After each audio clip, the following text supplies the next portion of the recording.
दोस्तों स्वागत है आपको हमारा इस एसईओ सीरीज का एक और फ्रेश एपिसोड में। दोस्तों आज हम टेक्निकल एसईओ के बारे में सीखेंगे। दोस्तों ये जो टेक्निकल एसईओ है ये एसईओ का फाउंडेशन होता है। यहाँ पे जब भी आप वेबसाइट बनाते हैं तो मेक श्योर आपका वेबसाइट ये सारा चेकलिस्ट को फुलफिल करता है कि नहीं। अगर आपका फुलफिल नहीं करता है तो आपका वेबसाइट किसी भी सर्च इंजन में रैंक नहीं करेगा। तो गूगल जब भी एक साइट को क्राउल करता है तो ये सारा चीज़ को वो देखता है।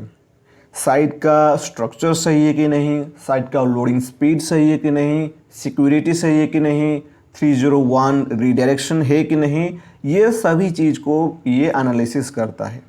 देन वो डिसाइड करता है कि इस साइट रैंकिंग के लिए एलिजिबल है कि नहीं।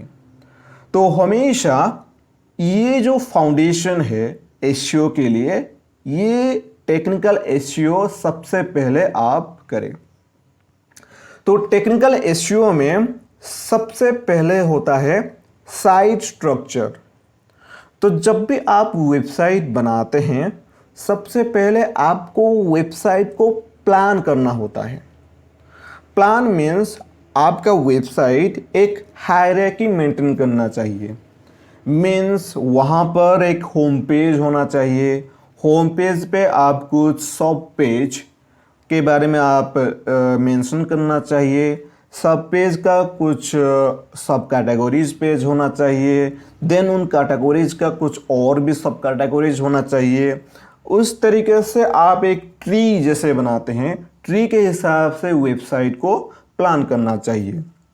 जैसे कि एक ब्लॉग वेबसाइट के लिए सबसे पहले रहता है होम पेज। होम पेज पे वो blog page, about us page, contact us page, इस तरीके के कुछ पेजेस को वो मेंशन करते हैं। देन ब्लॉग पेज पे उनका कुछ कैटेगरीज रहता है। देन कैटेगरीज के नीचे कुछ और सब कैटेगरीज रहता है। देन एक एक कैटेगरीज के नीचे उस कैटेगरीज के रिलेटेड कुछ ब्लॉग पोस्ट रहता है। देन अगर आप सर्विसेज के वेबसाइट बनाते हैं तो सर्विसेज पे आपको डिफरेंट टाइप्स ऑफ सर्विसेज को मेंशन करना होता है, उनके लिए सेपरेटेड पेजेस बनाना होता है। देन उन सर्विसेज के लिए उनका सब कैटेगरीज सर्विसेज बनाना होता है। उस तरीके से आपको एक ट्री के हिसाब से प्रेजेंट करना होता है ताकि both visitor and search engine को आसान होगा आपका वेबसाइट को क्राउल करने के लिए। तो हमेशा वेबसाइट का स्ट्रक्चर के ऊपर आप पहला ध्यान दीजिए। देन आपका साइट अच्छी तरह से लोड होता है कि नहीं। आपका साइट कंप्लीटली लोड 3.5 सेकेंड कुछ गूगल का जो फैक्टर रहता है। अगर आपका वेबसाइट 3.5 सेकेंड में लोड नहीं होता है तो आपका वेबसाइट कम प्रायोरिटी मिलेगा सर्च इंजन में रैंक करने के लिए। तो हमेशा कोशिश कीजिए कि आपका साइट का स्पीड को इंक्रीज करना। आप अपना साइट में इमेजेस, वीडियोस, फाइल कम रख सकते हैं ताकि आपका साइट फास्ट लोड हो सके। वहाँ पर अननेसेसरी कोड को आप हटा सकते हैं। आप अच्छा सर्वर यूज कर सकते हैं क्योंकि जो ज़्यादातर साइट का इशू रहता है स्पीड के रिगार्डिंग वो सर्वर पे रहता है। तो हमेशा एक अच्छा खासा होस्टिंग लीजिए ताकि आपका वेबसाइट जल्दी लोड हो सके। देन आपको यहाँ पर साइट सिक्योरिटी के भी ध्यान देना होता है। साइट में आपका एसएसएल सर्टिफिकेट, तो जैसे कि मैं आपको बताया था एसएसएल सर्टिफिकेट सबसे इम्पोर्टेंट होता है सिक्योरिटी के लिए। और अगर आप एसएसएल सर्टिफिकेट किस तरीके से इंस्टॉल करना होता है वो सीखना चाहते हैं तो नीचे डिस्क्रिप्शन एंड ऊपर आई बटन पे मैं लिंक छोड़ दिया हूँ, जाके वहाँ से आप देख सकते हैं। तो एसएसएल सर्टिफिकेट साइट सिक्योरिटी के लिए मैंडेटरी है। एंड आपका साइट हैक्ड है कि नहीं वो भी चेक किया जाता है। आपका साइट में कुछ मैलिशियस कोड है कि नहीं, उस तरीके से कुछ ये चेक करता है। अगर आपका वो पाता है कि आपका साइट में सिक्योरिटी इश्यूज है तो वो फटाक से वो डी रैंक कर देगा, वो मतलब वो देखेगा कि नहीं ये रैंक करने के लिए एलिजिबल है कि नहीं। देन आपका साइट में सिर्फ और सिर्फ एक ही डोमेन है कि नहीं। मीन्स कई कई बार होता क्या है कि यहाँ पर जो डोमेन होता है HTTP एंड HTTPS दोनों में खोलता है। एंड कई कई बार ये ऐसे भी हो जाता है कि www डॉट भी कई कई बार आ जाता है। तो आप हमेशा कोशिश कीजिए कि एक ही वर्जन यूज़ करना। चाहे हमेशा आपको ये देखें, ये मैंडेटरी होता है कि HTTPS में ही ये खोलना चाहिए। मीन्स HTTPS जो होता है वो सिक्योर होता है, सिक्योर वर्जन पे ये खोलना चाहिए। अगर आप किसी वेबसाइट को विजिट करेंगे तो यहाँ पे अमेजन अगर हम विजिट करेंगे तो यहाँ पे ये जो लॉक पैड है, लॉक सिंबल है, ये HTTPS का, यहाँ पे देखिए HTTPS then colon then process then ये इनका डोमेन नेम है। तो हमेशा आपको एक ही डोमेन नेम को मेंटेन करना चाहिए एंड उस डोमेन नेम पे SSL सर्टिफिकेट, ये जो सर्टिफिकेट है ये सर्टिफिकेट आपको रखना चाहिए। ओके, एंड हाई अथॉरिटी का सर्टिफिकेट रखना चाहिए। देन इसके बाद है साइट रेस्पॉन्सिव। अगर आपका साइट रेस्पॉन्सिव नहीं है तो आपका साइट को कम प्रायोरिटी मिलेगा रैंकिंग करने के लिए।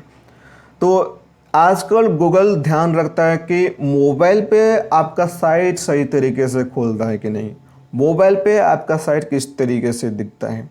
अगर कंटेंट इधर उधर कहाँ पे चला जाता है मोबाइल के लिए, आपका साइट डेस्कटॉप में तो अच्छा दिखता है लेकिन मोबाइल पे कंटेंट आधा अधूरा दिखता है। कहीं कंटेंट, कहीं कुछ टेक्स्ट बड़ा है, कुछ इमेज बड़ा है, कुछ इमेज मतलब मार्जिन से बाहर चला जाता है।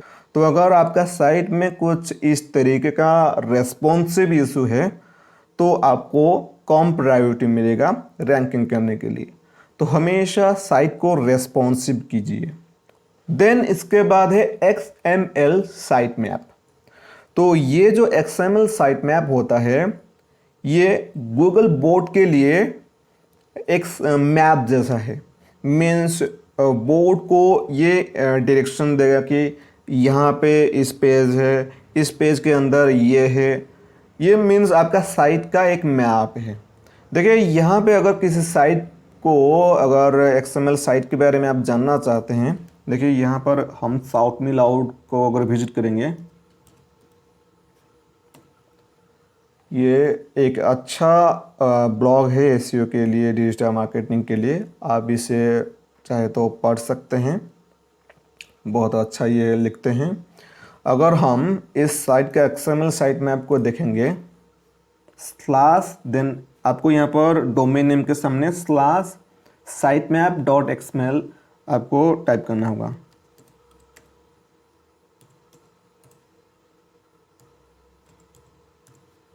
ओके, sitemap.xml कई बार साइट मैप, देखिए यहाँ पर ये sitemap_index.xml है। तो ये योस्ट SEO एक प्लगइन है, एक अच्छा प्लगइन है SEO के लिए। ये योस्ट SEO यूज़ करते हैं एंड योस्ट SEO जो साइट मैप क्रिएट किया है ये कुछ इस तरीके का दिख रहा है। देखिए यहाँ पर पोस्ट का साइट मैप है, पेजेस का है, डाउनलोड। तो यहाँ पर इनका इस वेबसाइट का सभी पेजेस के बारे में मेंशन है। तो गूगल बोर्ड को ये आसान हो जाता है सभी पेज को नेविगेट करने के लिए। तो हमेशा आप अपना साइट मैप को ज़रूर यूज कीजिए, साइट मैप ज़रूर बनाइए। साइट मैप के बारे में हम बाद में सीखेंगे कैसे आप बना सकते हैं योस्ट प्लगइन को यूज करके। देन इसके बाद है robots.txt। तो ये जो robots.txt जो होता है ये एक इंस्ट्रक्शन होता है क्राउलर को। तो यहाँ पे अगर किसी सर्च इंजन का क्राउलर मीन्स बॉट अगर साइट को क्राउल करता है, सबसे पहले robots.txt पेज पे वो पहुंचता है एंड वहाँ से वो देखता है कि कौन सा पेज को क्राउल करना चाहिए, कौन सा पेज को क्राउल नहीं करना चाहिए। वो सारा रूल्स को फॉलो करते हुए आपका सारा वेबसाइट को वो क्राउल करेगा। तो यहाँ पे अगर किसी साइट का robots.txt पेज आप विजिट करना चाहते हैं तो यहाँ पे ये रोबोट्स है, रोबोट्स नहीं है। तो यहाँ पे अगर हम साउथ में लाउड के robot.txt पेज को विजिट करेंगे तो यहाँ पे आपको /robots.txt ओके। तो यहाँ पे देखिए इनका robots.txt फाइल इस तरीके का कुछ दिख रहा है। यहाँ पे जो डिसअलाउ है, डिसअलाउ मीन्स ये सारा पेज को अलाउ नहीं है सर्च इंजन को क्राउल करने के लिए, एंड अलाउ जो पेज होता है वो अलाउ कर सकता है। एंड ये जो फाइल आपको नोटपैड पे बना के उस फाइल का नेम आप डाल सकते हैं robots.txt एंड उसे आपको अपना सर्वर पे अपलोड करना होगा। यहाँ पे नोटपैड पे आप डायरेक्टली ये सारा चीज़ लिख सकते हैं एंड किस तरीके से लिखना है एंड कैसे अपलोड करना है हम बाद में robot.txt जब सीखेंगे हम समझेंगे। देखिए यहाँ पे एक एक टॉपिक के बारे में मैं सेपरेटली वीडियो लाऊंगा। देन इसके बाद है ब्रोकन लिंक्स। तो आपको मेक श्योर करना है कि आपका वेबसाइट में कोई भी ब्रोकन लिंक ना हो। तो यहाँ पे गूगल हेट करता है ब्रोकन लिंक को। अगर आपका साइट में ब्रोकन लिंक है तो आप उसे मैन्युअली रिमूव कर सकते हैं या तो उस लिंक को अपडेट कर सकते हैं, एंड या तो आप एक प्लगइन को भी यूज़ कर सकते हैं जो कि अगर ब्रोकन लिंक कोई होता है, ब्रोकन लिंक को उसके मिलता जुलता पेज पे वो रीडायरेक्ट कर देता है। एंड इसके बारे में भी हम बाद में समझेंगे कैसे आप उस प्लगइन के जरिए ब्रोकन लिंक को रीडायरेक्ट करेंगे। अगर आप वो प्लगइन यूज़ नहीं करना चाहते हैं तो आपको मैन्युअली करना होगा। देन इसके बाद है आपको अपना सर्च कंसोल टूल का यूज़ करना होगा। सर्च कंसोल टूल पे आपको दिखा देगा कि आपका साइट में क्या क्या इशू है, वो सही तरीके से क्राउल होता है कि नहीं, सब कुछ वो वहाँ से आपको मालूम पड़ जाएगा। तो यहाँ पे ये जो टूल है काफ़ी अच्छा टूल है, गूगल के तरफ से आपको फ्री में मिलता है, तो इसे आपको सही तरीके से इस्तेमाल करना चाहिए।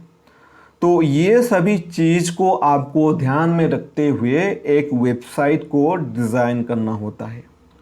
तो इसके बारे में अगर आपको किसी भी तरीके का डाउट है तो आप नीचे कमेंट करके मुझे पूछ सकते हैं।